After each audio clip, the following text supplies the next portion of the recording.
Football Army Football Show. The Army Football Show is an insider's guide for cadets, old grads, and college football fans who follow the Army team as they seek to beat Navy and win the Commander-in-Chief's trophy.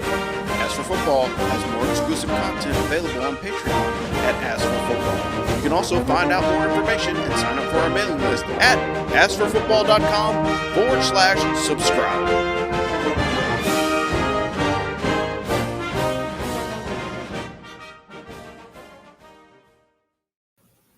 It is here, folks, the most magical time of year. I'm not talking about Christmas. I'm talking about Army-Navy, one of the greatest rivalries in sports. Here we go, this weekend. Apparently, James is not interested in talking about it as he just got up from the table and whatever. Screw this. All right. Well, on that high note, this is your host, Jordan, in Huntsville, Alabama, joined by Dan in Coastal Carolina, Rob in Fayetteville, North Carolina, and James is back at his kitchen table in Oklahoma City, Oklahoma. Gentlemen, how are we doing? Good, man. I can't wait for the game. I'm so excited. Going up there Friday night, see a bunch of my friends. I'm fired up, man. Really. Good for you. Good for you. At least you got tickets. I did not, but I have a single. If you can get up there, I got a ticket. Yeah, not for $500. No. No. How's everybody else doing? I'm doing good. I think Army's got a secret and Navy's about to find out. I think, given the way that they played against SMU and injuries, and we can talk about that a little bit later, but I think, as long as nobody tries to have the quote-unquote out-of-body experience, I think we'll be okay. Sure. Yeah. Navy boy, how we doing?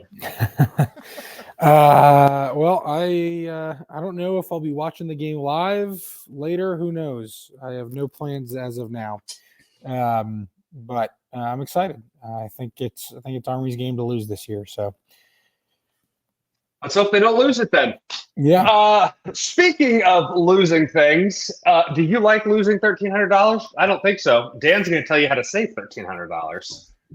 Friends, Craig Oxane, Vice President of Residential Lending for Draper & Kramer in Chicago, it sponsors this podcast and As for Football generally. He is a member of the West Point class of 1994, licensed to do mortgages in all 50 states, based out of Chicago. He is one of the largest VA lenders in the country. He's going to offer you super competitive rates, but really the reason to go with him is because the mortgage process is freaking confusing. Interest rates move all over the place. You have to sign inches worth of paperwork. You're going to have a million questions. You want to be able to pick up your phone and call somebody who's going to freaking answer you, and that's Craig. And if you call Craig himself is personally going to answer the phone and talk to you about it. And that is a huge deal, man. He is not just some random big box bank or some mindless website. He is a dude that you can talk to and trust and build a relationship with. And friends, this is how the West Point Network functions. Craig is helping us stay in business here at As for Football, and we're trying as hard as we freaking can to give you the best deal on a mortgage that we possibly can by introducing you to the man that you need to meet if you're trying to buy or refinance a house. And this is important. He does not charge lending fees for veterans. That's a huge savings. That's like $1,300, even for Navy vets. So if you're in the Navy, like James is, and you want to save $1,300, you can still call Craig and he will still do your VA mortgage or regular mortgage if you don't want to use your VA for whatever reason. So Craig Oxane, Vice President of Residential Lending, check it out. His link is on our website. You just go to asforfootball.com. His little business card is there. You click on that, fill out a quick questionnaire. You'll be talking to him in a couple of hours. I'm telling you, it's too easy. Save yourself $1,300 and a lot of headaches by dealing with somebody you can trust. Thanks, Dano. We're here to talk Army-Navy, folks. So let's just get right into it. Do you remember at the end of last year's game when Navy fired Coach Ken, and we kind of said, well, they had to fire him now because next year they were going to go 10-2. They weren't going to be able to fire him, and there's all these politics and stuff like that. Funny thing, Navy is 5-6. 10-2 did not happen. They got absolutely smacked by Notre Dame in Ireland and just got the crap kicked out of them by SMU. In between, they also lost to Memphis, South Florida Air Force, and Temple. They have beat Wagner, who's 4-7, North Texas, who's 5-7, Charlotte, who's 3-9, UAB, who's 4-8, and East Carolina, who's 2-10. None of those teams had a winning record, and in fact, their combined records are 18-41. So I know as Army fans, we're kind of disappointed, but I think Navy fans are also pretty disappointed. So for those of you listening at home, if you have not read James's breakdown article of the game, I encourage you to. We're going to talk about it a little bit here, but I'm going to have Dan go through the offense. Rob, you'll take the defense, and then James, I want you to kind of fill in the gaps between those two and then cover special teams. Does that work for everyone? Yeah, absolutely. Sounds good. Great. And then at the end of that, we'll have my interview with Ross Tucker. That was a joke, by the way. All right, Dano. Yeah, so this is not exactly the Navy offense that you are used to seeing. They are 13th in the country in rushing at 200.5 yards per game and 4.3 yards per carry. That's very close to where Army's been this season, so it's not like the Black Knights have done way, way better on the ground than Navy, but Army is converting 38% of their third downs, which is about middle of the pack in the FBS, whereas Navy is converting just 29%, which ranks them second to last in the FBS in third down conversions. And with that, the mids have been almost totally unable to sustain long drives, which obviously if you're only converting a third of your third downs, you're not going to get 3 in a row. Like, that's just not going to happen. Mids have played 4 different quarterbacks this year: Ty Lavatai, Blake Horvath, Braxton Woodson, and Xavier Arline. No relation, by the way. Just throwing that out there. Arline started the last 4 games and has probably been the best quarterback on the team this year. For what it's worth, I've always thought he was their best quarterback. He's been 23 of 42 passing for 320 yards. That's almost 55%, with 2 touchdowns against 1 interception and 7 sacks. That is a pretty good college stat line. Like, that is by far his best stat line as a passer. He's also got 72 carries for 251 yards, 3.5 yards per carry, and 2 rushing touchdowns. Arline went out against SMU, and Braxton Woodson came in. I believe he's also the kid that started at Air Force. Woodson on the season is 17 of 40 passing for 163 yards, so that's some short passing game.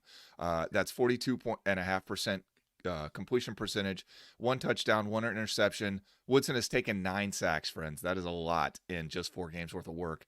He's also got 53 carries for 173 yards, which is 3.3 yards per carry plus 1 touchdown. For reference, he played part of the Wagner game, part of the Charlotte game, started against Air Force, and as noted, played about 2.5 quarters against SMU. The real workhorse of this offense is Alex Teska.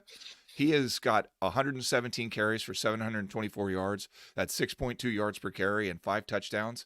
They list him as a fullback, but he's 6 foot, 195 pounds, and they use him a lot in the outside slot back role. So, sure, he's a fullback, whatever. Junior fullback Dabo Fofana is much more of the traditional fullback at 5'8", 205. He's got 71 carries for 280 yards, not quite 4 yards per carry and 3 touchdowns. And then all 3 of Navy's top receivers are running backs. Eli Heidenreich, Brendan Chapman, and Teska. They all have between 14 and 17 catches. Heidenreich, for whatever reason, is the deep threat. He's got almost 22 yards per catch, 4 receiving touchdowns. He's also averaging almost 8 yards per carry. So, interestingly, though, he's only got 27 carries all year. So, James, I know you have probably spent the most time watching Navy's offense. And people ask us all the time, well, Navy still runs a triple option. Can you kind of give us a breakdown of what they're running and why it maybe hasn't worked great this year? They've tried a few new looks. So generally speaking, triple option, the service academies have run pretty much the pure flex bone, and then against each other they try to spread it out to a few more formations. Not that they don't do that against other teams, but they try to catch their sister service academies off guard a little bit more. Navy's just sort of done all their things all year. So they sort of have 3 formations, right? They're still running the triple option, but they're doing a lot more of what they've done in previous years just with every game. So they run the traditional flex bone, they run the gun option, and then they run a split backs formation as well. The difference between their gun option and say Army's gun option is their offensive line is still blocking like they used to. They haven't really changed the blocking scheme. They're still blocking the way that Navy's been, that really all the academies have been blocking up until Army this year. Whether that'll change next year or not, I don't know. But that's sort of where they've struggled this year, is they haven't gotten over that cut blocking rule. Not that Army has gotten all the way back, but they've at least sort of kept going with it and improved a little bit on their drives with their blocking scheme. So that's the big difference, I'd say. Okay. James, looking at these stats from, quarterbacks and stuff like that, not that Daly is, the amazing, perfect passer. He's hitting about 50% of his passes. Do you think that Navy's going to come out and run 97% of the, 97% of the plays against us, or do you think they're going to try to throw the ball? So their passing mix this year has been a lot closer to, say, Army's this year than either of them last year. They have passed a lot more. Against Air Force, if you include sacks as a passing play, they actually called more passing plays than they did running plays. And they ended up scoring 6 points in that game, 1 touchdown, basically, right? I know they like to pass, and I know that our line has had a couple of good games passing. So if you're Grant Chestnut, the OC, and you're putting a package together against Army, you're sort of faced with 2 options. One is, well, if we pass all game long, like we did against Air Force, and we end up with 22 rushing yards all game, we're going to lose this game. Mm-hmm. But if Xavier Arline goes, 12 for 13 passing, and they get to, 200 yards through the air, and they or at least 150 yards to the air, that makes it a winnable game for them. And our line has looked that good against some opponents. I don't think those opponents have the secondary that Army has. Not that Army has a phenomenal secondary, but he looks good against some not great secondaries. I'll put it to you that way. So either you try to win on the ground, doing what you usually do, or you try a method that failed against Air Force. I don't think they're going to throw. I think they'll probably throw the ball 10 to 12 times in a game. Okay. I think that's fairly standard from what we've seen from them over the last few Army-Navy games. And just to kind of get out, like this game is so impossible to, provide analysis for. Like when we're talking about Coastal Carolina or Troy, like we know how they're going to come out. We know what they're going to do because they do it all year. Like this game is different. We have we can look at what Navy's done all year. We can look at what they've done against Air Force, but for the mids, like this is the only game that matters, right? They're not bowl eligible.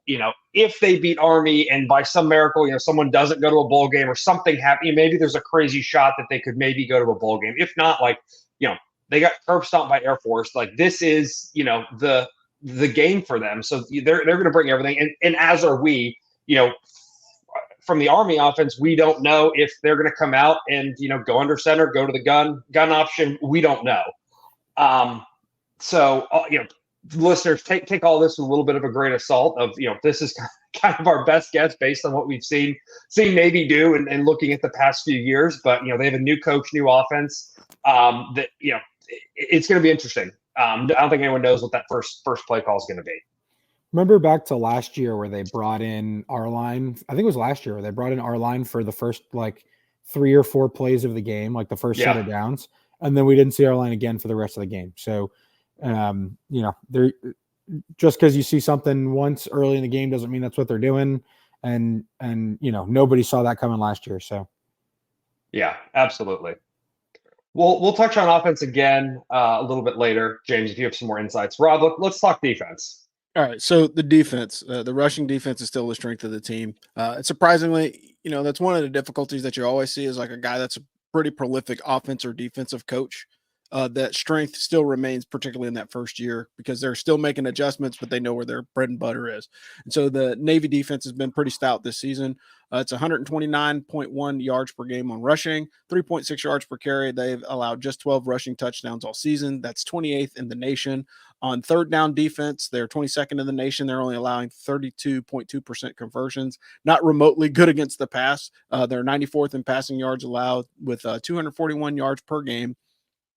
have 11.3 yards per completion, and they're 100% in passing defense efficiency. Bottom line, the best players on the teams are linebackers. You've got junior Colin Ramos. He's got 94 tackles, 52 solo, 2 sacks, 4 passes defense, 2 forced fumbles, and a fumble recovered. And then you've got senior Will Harbor with 76 tackles, 39 solo, 3 sacks, and 1 forced fumble. They also have some decent defensive ends in Meady Williams and Justin Reed. On the season, they have 28 sacks. That's a lot. They have 10 interceptions. Navy has forced 11 fumbles with 14 fumble recoveries. They're number 3 in the nation in turnover margin, despite losing 11 turnovers themselves. If you watched Navy Air Force, you kind of already know it's going to be tough sledding against this defense. But the first, because it's a service academy game, and the second part of it is they've been good against the run all year. The one thing that, other comment on the defense is they've done very, very well with a bunch of teams that, are about par with their capabilities as a team or worse, and so this is going to be a tight game just because of the records, right? If you're just looking at the records, Army and Navy defensively, you might think that Navy has the advantage going in just because they're a better defensive team. At least they've shown that. And Army doesn't, pass a lot. So like, hey, advantage Navy. But if you go to the flip side, as we get a little bit deeper into the discussion, they're basically mirrors of each other. So it's going to be, which team breaks first, which one has the mistake, which one has a issue in some fundamental aspect of the game that kind of creates the change. And sadly expect the first 2 series to be highly emotional and probably 3 and outs. And then the second series is when everybody starts finding their groove. But I'll turn it over to James on his insights on defense. Rob, real quick. We had Taylor Heflin, Dan's favorite football player, Navy linebacker for a while. And then we had Diego Fago. Do they have one of those douchebag linebackers, or are these guys kind of? Well, no, like Will Harbor kind of falls into that category because like he's kind of the big guy in the middle. The problem is it's like, look, I was going to save this for later, but I'll throw it out there. And Dan and I mentioned it like offline yesterday, but like just Navy dudes in general, like the guys that go to the academy or follow the academy at Navy are just a bunch of trolls, man. Like you got dudes like name dropping guys on social media because they redshirted or whatever. It's like, do we really care about stuff like that? It's petty, right? And the reason why it's petty is because like, look, your 3 friends will not allow you to go to Annapolis. Pride, dignity, and respect. And I will pause there as to not start a rant. All right, James, take it away. All right. So Navy's defense, back to that. Let's start with this. Against Air Force in the Navy Air Force game, who do you think converted more third downs? I would have guessed Air Force from the score. Yeah. You're going to tell me that isn't true? Air Force was 1 of 13 on third down. Wow. Well, that's amazing. Navy was 3 of 17, so not much better, but 1 of 13 and 3 of 17. They were both 2 of 2 on fourth down. So Navy did their job. Air Force was able to score because they didn't, on the drives that they scored, they didn't get the third down. So, 3rd and 3, we'll see how that's going to work because if you get 1 yard on 3rd and 3, your drive's over. We'll get. Do you want to have a field position conversation now? Sure, let's do it. Do it. I thought Air Force won on field position for the most part. Yeah. So here's the thing: Navy scores fast. They score, and it's to the point where I almost think they're doing it on purpose. Like they think they can't sustain drives with the way their offense works. So they look to exploit things where they can score a few times quickly over the course of the game. And I don't think that's a smart move, generally speaking, as a triple option program. There is an advantage to scoring quickly, but if you're attempting to score quickly, you may not be as good in the long run. I don't know if that's a matter of necessity or just their game plan this year, but they score quickly a lot, which means that giving Navy a short field is a huge disadvantage. Like you can't gift them those short fields where they can score a touchdown with their normal offense because it's a 40-yard field instead of a 75-yard field. So when it's 4th and 1 for Army on the 50-yard line, and Navy's defense caused Air Force to go 1-13 on 3rd down when they played this year, like all of a sudden now Army going forward on 4th and 1 at the 50 doesn't make a lot of sense, right? Like punt the ball, stick them at the 15, and make Navy's offense go 85 yards, right? It's because if you give them the ball at the 50, you're asking for it. Especially in a game where so few points are likely to be scored. So I'll leave that there. Whether it's obviously you got to hold on to the football, you can't throw interceptions, turnovers are turnovers, but a turnover on downs in this game matters a lot more than against, say, Coastal Carolina. Sure. Okay. Before we talk about special teams, I'm just going to ask this question, right? Air Force is a better football team than Navy. Oh, Rob disagrees. I think the strength of schedule for both of them was about par for the course, and I think Air Force just executed better in their opportunities than Navy did. Because Navy, I think. Go ahead, Dan. Yeah, I'm sorry to cut you off, Rob. If you watch the game, Navy started their plebe quarterback, and it just didn't give them an opportunity to win. And they finally put, I think it was Arline in there in the 4th quarter, and he actually managed to move their offense. They had to strip it down so much because they started the plebe, and it was weird. So if they started Arline, they would have given themselves a legitimate chance to win that game, I think. Starting a plebe quarterback was a very odd decision, in my opinion. Yeah, so I guess the question I'm trying to ask is, we have seen Army-Navy games where it comes down to who holds the ball last, i.e. last year. We've seen that multiple times of, hey, you on average, we started on average at the 35-yard line, Navy started on the 20. Like, that's the reason why we won the football game. Like, very tactical, like, football is a game of inches kind of thing. Like, we've seen that. We've also seen football games, 2020, where Army just kind of came out and punched them in the mouth, and Navy never really fully recovered. Do we have any idea, guess of what we might see this year? Does anyone have an opinion? I think Army's been a better team, not necessarily on defense, but just it's hard for me to imagine Navy driving the ball against Army's offense with any consistency, because they struggled at times to drive the ball against some pretty bad defenses. The only time they looked like the traditional Navy offense was against North Texas, which is literally the worst rushing defense in college football. So just on that basis, you would think that they got to make that work.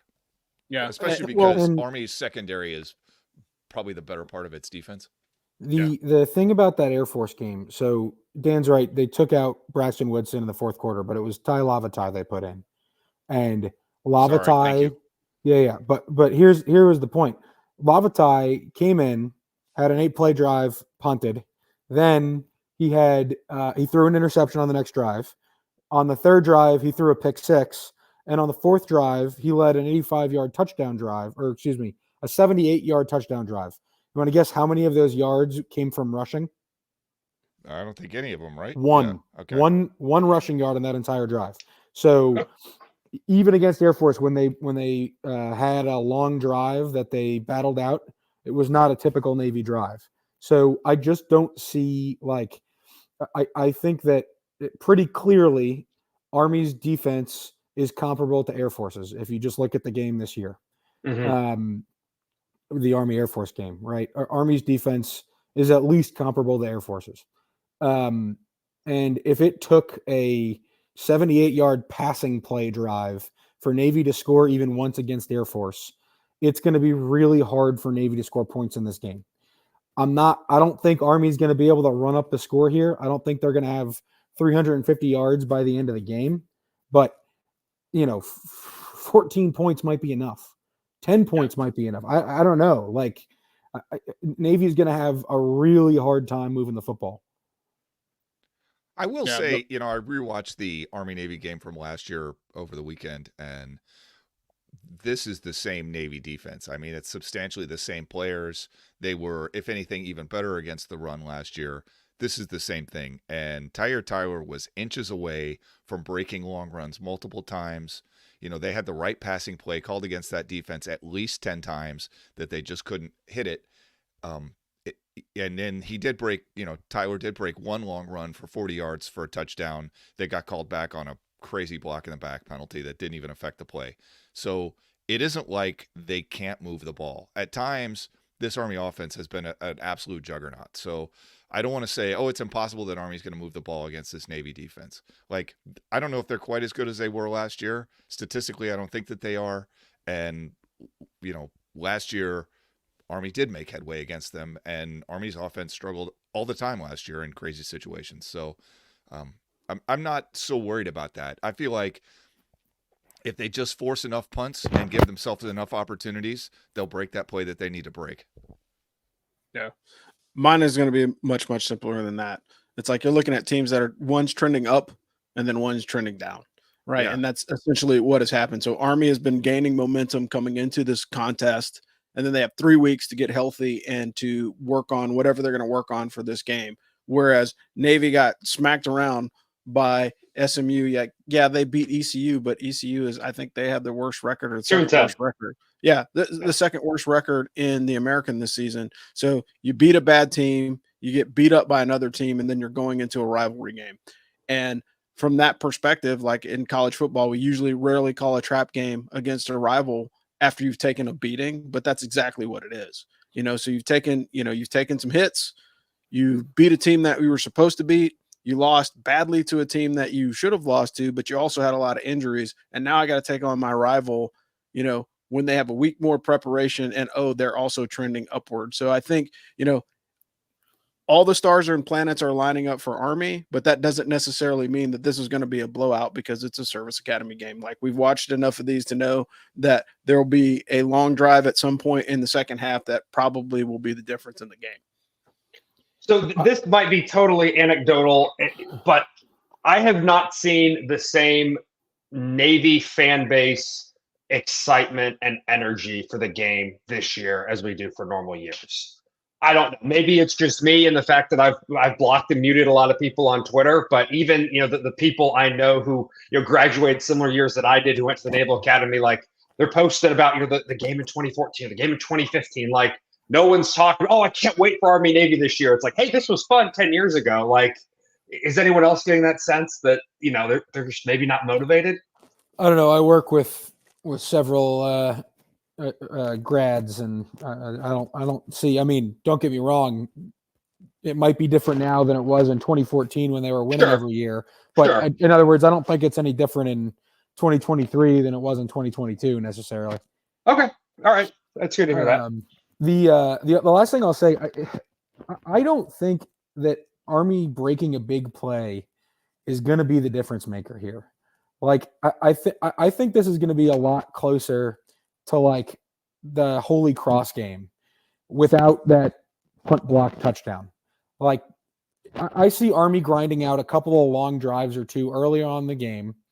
Maybe by halftime it's 10-0 or 10-3, and then it's a matter of at the end of the game, or in the second half, can Army prevent that 75-yard passing play from Xavier Arline where a slot back gets loose in the secondary, or a running back like their Tesca or whatever ends up in the third level and breaks for 65 yards, and then they punch it in.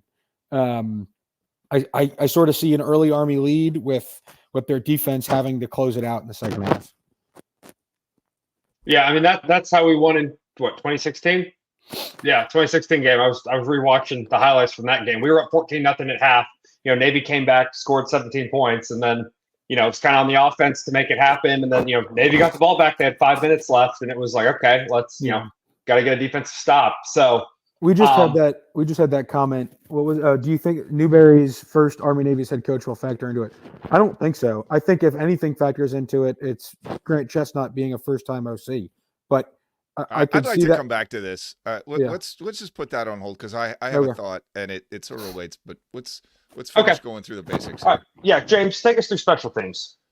Navy's got I would say generally speaking, Navy has the advantage on the punt team, and Army has the advantage on kicking. Although last year Navy had the advantage on punting, and they shanked 2 punts and got 1 blocked, and that was the reason Army won. So, an advantage going in doesn't necessarily translate into an advantage during the game. Navy's kicker Nathan Kirkwood got put in, I believe, in the Memphis game when they benched their starter for the year. He's had 1 extra point blocked, I think, and then he's 5 of 8 on field goals. He's only I don't think he's made one outside of 40 yards, or maybe he's 2 for 5 outside of 40 yards. So what that basically means is they got to be at damn near the red zone to feel good about a field goal. Not that they wouldn't take a chance at a long kick with the clock expiring or something like that, but outside of situational calls, they basically have to be at or near the red zone. Their punter Riley Reithman, I think he was first team All-American, all AAC this year.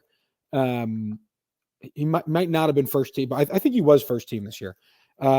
He averaged 50 yards a kick against SMU, along at 66 yards, and he doesn't allow a whole lot of punt return yardage.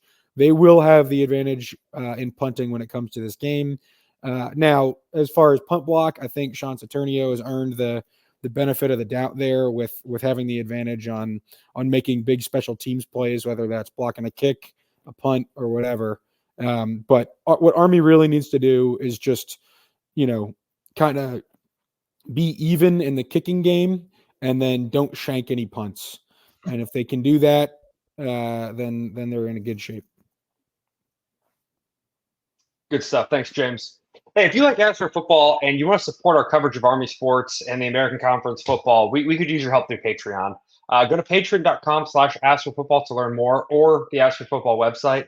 There's some different tiers that we have. At the yearling level, you get our weekly games and locks of the week. At the Cal level, you get the games and locks of the week in addition to the scouting report. At the Firsty level, you get all that plus access to our exclusive Firsty Club or private Facebook group for top level patrons. That is the best place to talk about Army and just general college football, because we're all super fans. We try hard to keep it positive. It's a private group, so whatever happens there stays there. Firsties also get access to live show recordings like this one, so that they can interact with us during the shows. We're getting comments right now, and able to kind of write back and take the feedback from our firsties to shape this show and future shows. The reality is we've spent a lot of money over the past year trying to improve this show. We're now on StreamYard. We're using Podcastle AI. We've even got regular recording times. So all that stuff takes time and money. So that's why we need your support. We appreciate you helping us out. Dan, it looks like you got a snarky comment to make. I don't. I mean, I'll just repeat what one of our firsties has said, and that's at what tier do we unlock Ross Tucker? Which is a good question, Jordan. That is a good question. Maybe we need to set a goal, like a patron drive of we need X number of patrons total, and then we'll get Ross Tucker on the show. I don't know. I don't even know if he'd come on the show. He probably thinks he's too good for us. Couple quick Army game notes. Per Sal, Jeff Munkin said that OC Drew Thatcher will be calling plays in the Army Navy game. That means it's the gun option, conceivably, right? Yes. I mean, unless everything isn't true, or I mean, I put on Twitter, it reminded me of that scene in The Princess Bride, the iocane powder scene, where it's like, clearly you cannot choose the glass in front of you because clearly you cannot choose the glass in front of me. I mean, sure, Drew Thatcher's going to call the game. He made an interesting comment about the Coastal game too, which was that they wanted to catch him off guard, and going into the game, he said he didn't expect to stay in the flex bone all game, but it kept working, and so he stayed with it. So it sounds like his original game plan was to go in with the flex bone and then switch to the gun once Coastal adjusted, and they never fully adjusted, and so Army kept it going. Well, I mean, win's a win. Listen, it's.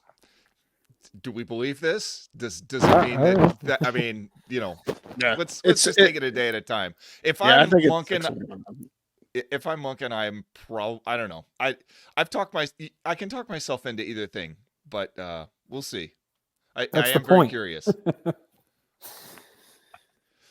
Also, quarterback Bryson Daly comes into this game needing just 141 passing yards and 183 rushing yards to join Kelvin Hopkins in the single season 1K club, not to be confused with the mileage plus 1K from United Airlines.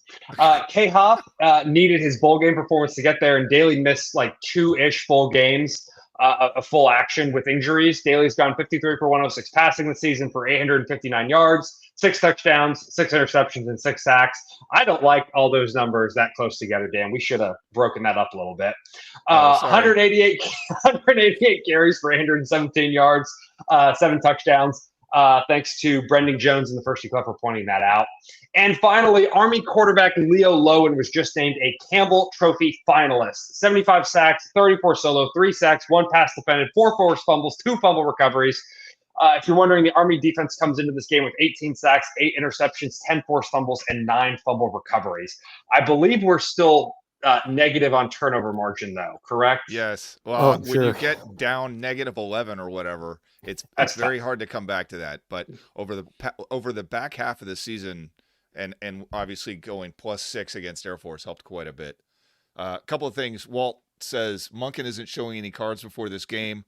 Obviously, I mean, I feel like he said what he said just to increase the paranoia, which absolutely worked on the socials. Or did he not? And he was telling the truth, and we just are so turned around. We think he's trying to do that.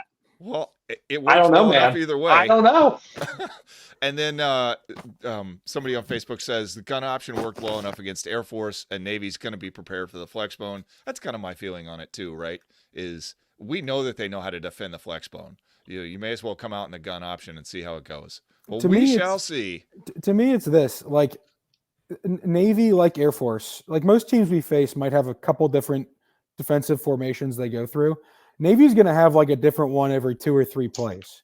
And it's going to be on the discipline of those offensive linemen who are now 20 pounds heavier than they used to be and lugging around 20 more pounds. Like, are they going to be able to make the blocks with all the different formations Navy throws at them? They faced it against Air Force and they did well enough. I mean, the offense did, decent in that game. They got a lot of short fields and capitalized.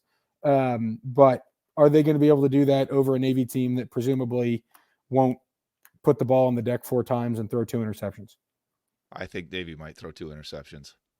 Well, I don't know about I don't know about number 6. of interceptions for them. Well, no, they did throw 2 against Air Force, although they threw the ball 29 times or whatever it was. I mean, this Navy team is way more likely to throw the ball than a lot of other Navy teams we've seen, and they have had a tendency to throw the ball in this game anyway. So, yeah. Brendan says, whatever Monken has said about play calling, he's made it clear he's obsessed with scoring points. Absolutely true. Whatever the game plan is, I'm sure he'll be specially prepared for Navy's D. That's true as well, what they may or may not have seen from Army's 0-1 film. Yeah, no, I mean, and Walt says, that's the point no one knows, and that's what he wants. I tend to agree that Monken is tired of, like, getting a small lead and trying to ride it out. I think he wants to score some freaking points. And his heart doctor probably told him he needs to score some freaking points. So his cardiologist was very happy with the first half of the Air Force game. Right. Yeah. So Yeah. So, hey, a couple betting lines and the weather. The line on the game opened at Army -2. It's now Army -2.5. You can maybe even find it at Army -3.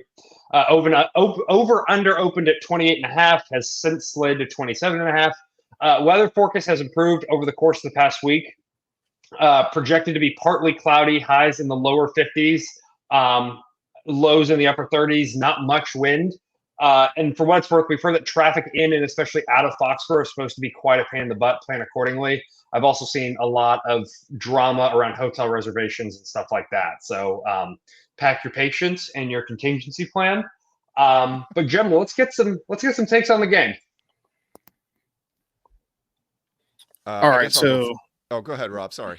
All right, so my take on the game, like, I think Vegas is kind of shying away from the over on this, and the reason why is because last year the only reason why it went over was because of the overtime, and so I think these 27.5, I think that's a bit high for a Service Academy game, because when you look at the score of Air Force and Navy, and then Army and Air Force, barely broke 35 points. So again, I think, 35 is probably the onset high if it was going to happen. But if the weather is good, I would tip towards the over.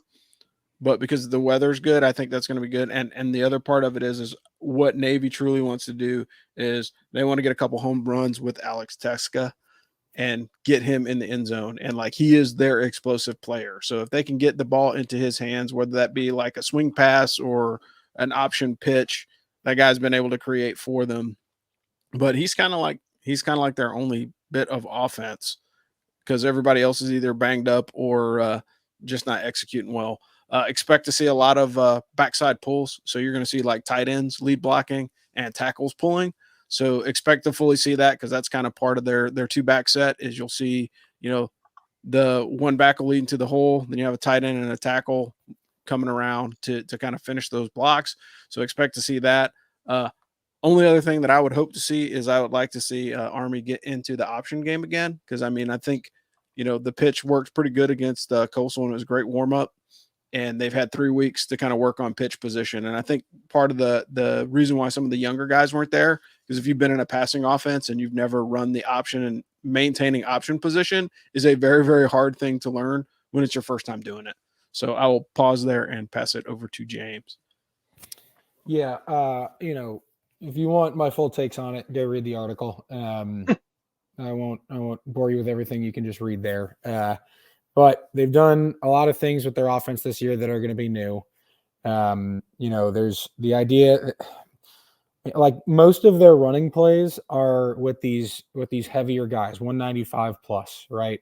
Like these 170-pound, 175-pound slot backs are getting used as quasi wide receivers, and a huge percentage, I think it's almost 60% of their rushing yards are coming from running backs who are a little bit heavier. They're heavy enough to get through the first level, but aren't too heavy where they can break for a big run and they're fast enough. So you got to watch out for that third level running from their running backs.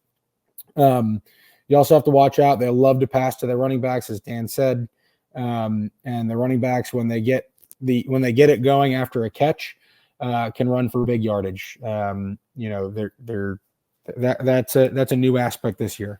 So I guess the point of those two things is to say you have to prevent those big plays, because if Navy gets 2 big plays and that's 14 points, that might be enough to win this game. So it's a big play thing. It's a field position thing as always. But even more so this year with the way Navy's running their offense. And then lastly, back to the over under, the Service Academy under in the last 56 Service Academy games, the under has won 45 times, lost 10 times, and been a tie once. So I'll leave you with that. Dano? This kind of comes back to what Rob said earlier, but a lot of times in the recent past, we've seen Navy start badly, make schematic adjustments to fit their personnel, and then they finished really strongly. And probably the biggest example of that was realizing how to use Malcolm Perry in the offense in 2019. And then the last 2 years, that was absolutely true. And last year was probably the best example of it because they'd been god awful, and then all of a sudden they have this massive comeback and almost push Notre Dame to overtime, and then they beat a ranked UCF team the next week, and then come into Army Navy and play pretty well. This year we have not seen that at all. Instead, they've had a revolving door at quarterback, trying to find somebody who can run the scheme that they want to run.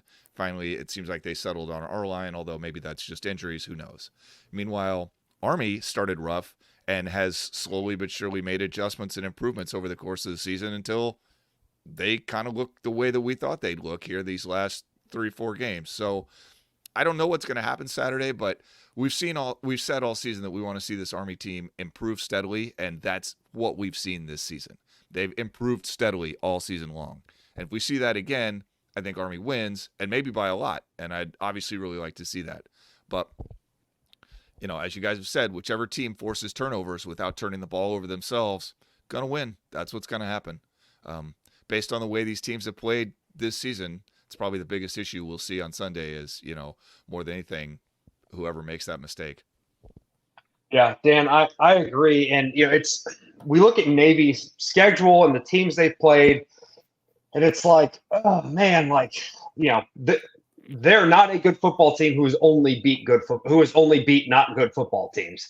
But then Army's like, well, we got shut out by Troy. We lost to freaking UMass. Like we have not had the best season either. But you look at the last 3 games, and it's like, okay, we're definitely moving in the right direction. So I honestly don't know what to expect in this game. There are some games where you kind of go in, you're like, all right, Army's going to do well. Like I'm excited. In other games, and you're like, hey, might turn it off at halftime. We'll see what happens. Like, this is one of those games where I legitimately don't know what's going to happen. I don't know how to feel. It's going to be interesting. It's going to be a dogfight, I think. And, Dan, you're absolutely right.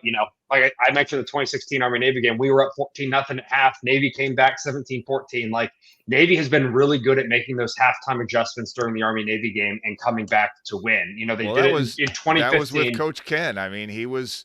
If there's one thing that you had to really admire about Coach Niumatalolo, it was that he was a realist about the personnel he had on his team and would fit the scheme to fit the people.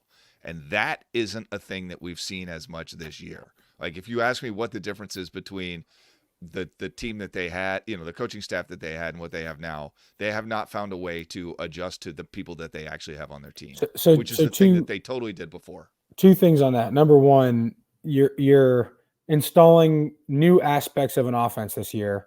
And Sure. number 2, you've started 4 different players at quarterback. So the idea that you can tailor week to week the offensive package that you need for that specific quarterback, I don't know that they could have done that this year. Some of that was self-inflicted, though. I mean, yes, they've had a lot of injuries, but they also started a plebe at quarterback against Air Force. Right. I mean, fair enough. The other thing I'll say about what were we talking about before that? Making adjustments. Okay, I forget. James, you're too young to be losing your train of thought. I got number 2 on the way. My brain's already going, man. Oh boy. Okay. All right. Hey, you know too what? Much flying around high altitude, not enough oxygen. Yeah, too many G's. How are we watching the game, gentlemen? I will be in Houston for my fiance's best friend's graduation, so I will be watching it on my phone, trying not to get in trouble or be rude. Dan? Smokes.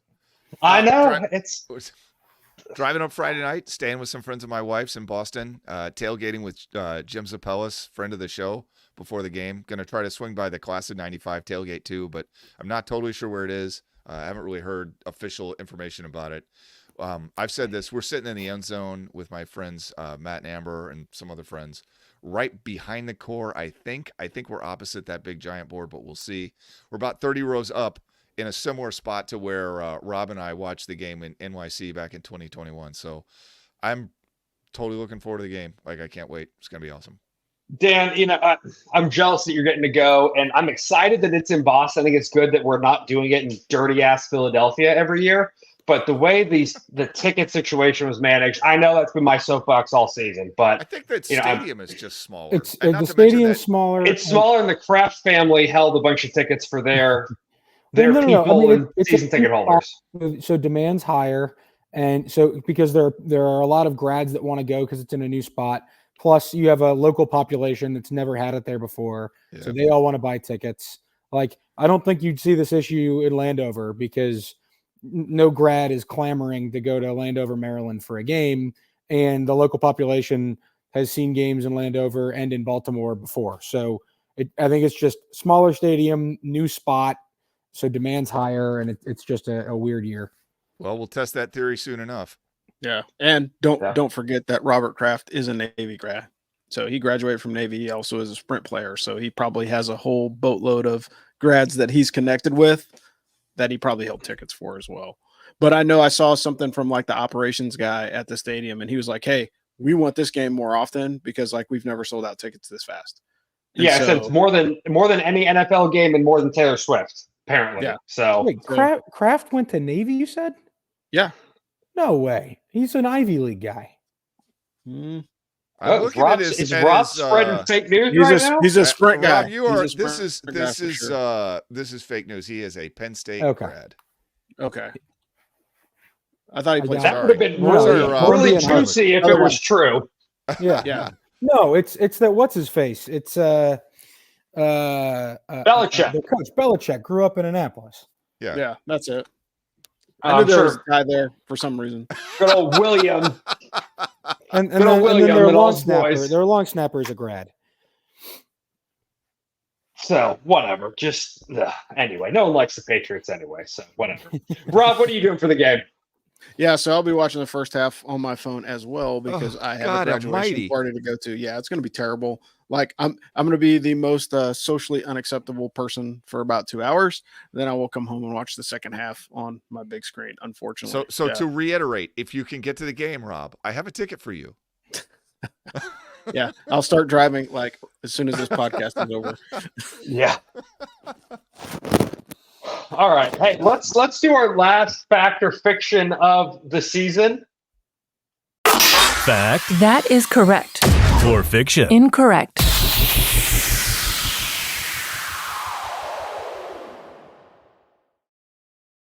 James, up to you.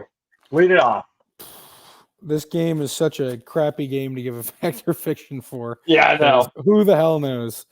Let's say that Army scores at least some points from their special teams or defense. Oh, that's a good one. I'll take fact. I think that's extremely likely.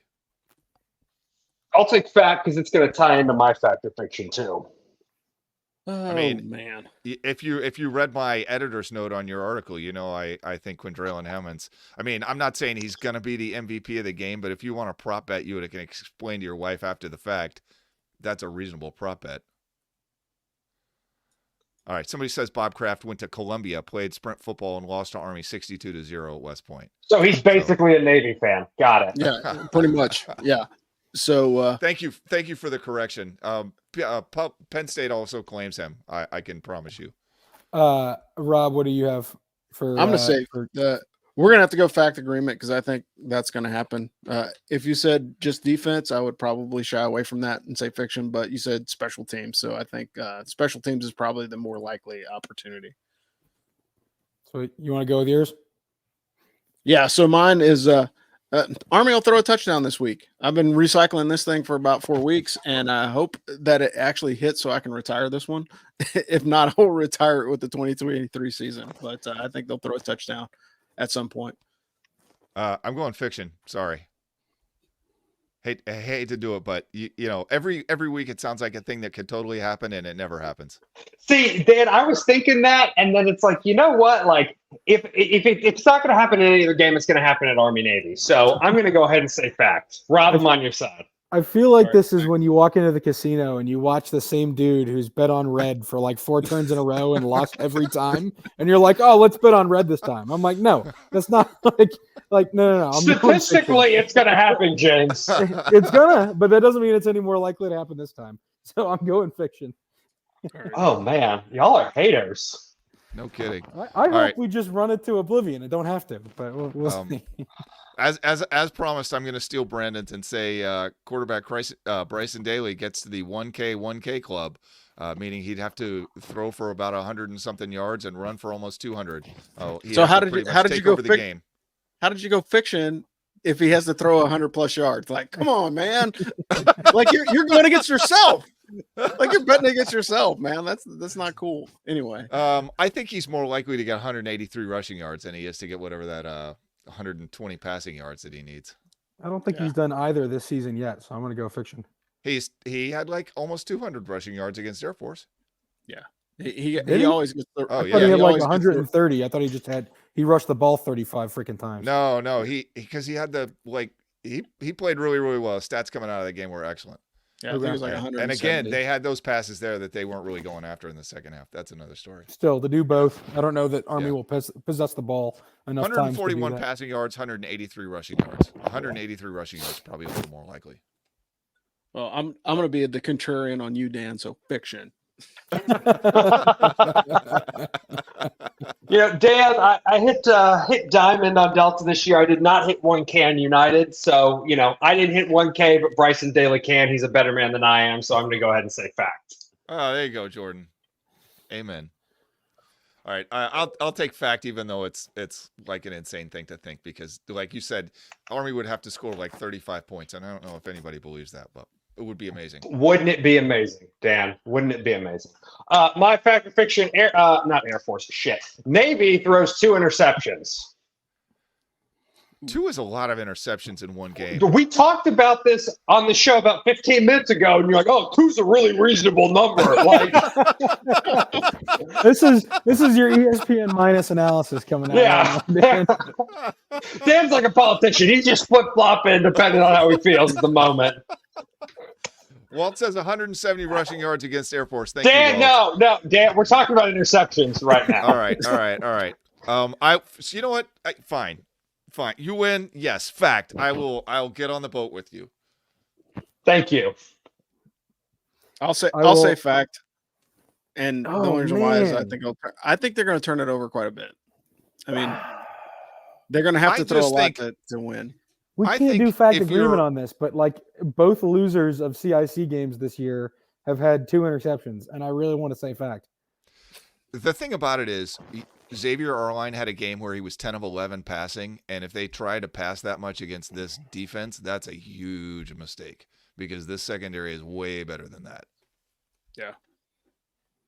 I guess fact agreement then. Hey! Yeah.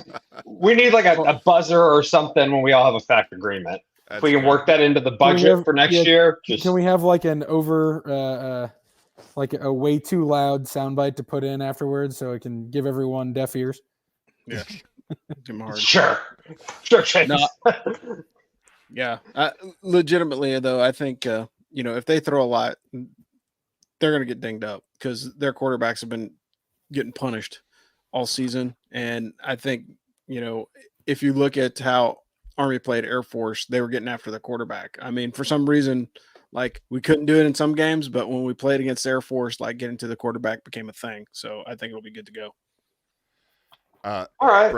Brendan comes out with Army's last passing touchdown against Navy was Chris Carter to Edgar Poe back in 2015. That was a long time ago. So we got to change that 8 years. Come on, let's go. That's my yuck year, man. Hey, you like Army football but hate social media? Who doesn't? Social media is terrible. Instead, go to askforfootball.com/subscribe and get on our mailing list. We send out 1 email per week with links to that week's content. That's it. It's too easy. Keep up with Army sports and Ask for Football. Gentlemen, any last thoughts before we go to our favorite thing? Oh, sorry. Yeah, no, I was going to go straight to it. Okay. Go for it. Yeah, so we did roundtable yesterday and some discussion about whether we were even going to do it. And then, the talk about the college football playoff was so wild that we totally did it. Fun show. And then on the back half of the show, we interviewed Rob Robinson and talked about his military career. And it's definitely not your typical roundtable, but it was a lot of fun. And we had time to sort of introduce a man who's been working at As for Football now for 2 full years. So that was awesome. I know that the roundtable probably has about half the listeners that this does. I would encourage you guys, if you want to get to know the team, like, here's your chance. Rob told his story. Plus, the show itself is just funny. So, yeah. Yeah. Sweet. Thanks, Dan. Check that out, everybody. And until next time, go Army, beat Navy. Beat them. Thanks for listening to the As for Football Army Football Show. Tune in next week as the As for Football team brings you more Army football and American Conference analysis. We would like to thank our Patreons, particularly the Diversity Club, for supporting the show. If you're interested in joining the Diversity Club, go to patreon.com and search for As for Football. You can access more content on our website by signing up for our mailing list at asforfootball.com/subscribe. Thanks for listening to the Army Football Show. And as always, beat Navy.